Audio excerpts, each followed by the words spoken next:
Դուք ինձ կասեք, ինչպես է հնարավոր կաթողիկոսին հեռացնել։ Որ աղոթենք իմաստություն ձեռք բերի, ինքը ուղղակի գնա, առաջինը այդպես եմ պատկերացնում։ Հա, հույսը դնելով առաջինը իր իմաստության վրա, եթե ունի, երկրորդը կանոնական ձևով, որ նախ եպիսկոպոսներ, ովքեր որ այս շարժմանը չեն միացել, գիտակցեն, որ կանոնադրություն է խախտվում եւ չպետք է, հա, որևէ բան կապեն անձի հետ եւ ծառայեն անձին, այլ պետքա ծառայեն եկեղեցուն եւ մեր եկեղեցու հայրերի ավանդությունը հաշվի առնելով գան կանոնական դաշտ։ Առնվազն քանի եպիսկոպոս պետք է միանա կաթողիկոսի հրաժարականի պահանջին։ Լավ կլինի, որ բոլորը միանան, բայց եթե անգամ չմիանան, հա,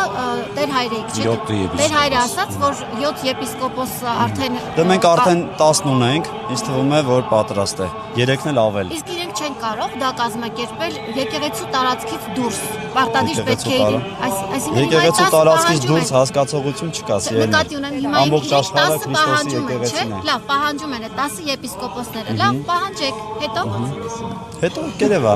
Սկզբում կպահանջենք, հետո էլ հետո ցույց կտա։ Այսպես հավաքվելով Կտեսնենք։ Անասետ 26 տարի, ձեզ մեղադրում են, 26 տարի վեհապարը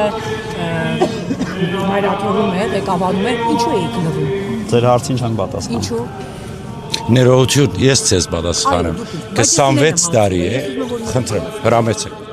Ինչու, ինչն է պատճառը, որ չեք պատասխանում։ Հենց ինձ հարցը տակ կպատասխանեմ։ Հավանիչ տեսանյութը եւ բաժանորդագրվիչ նորությունները բաց չթողնելու համար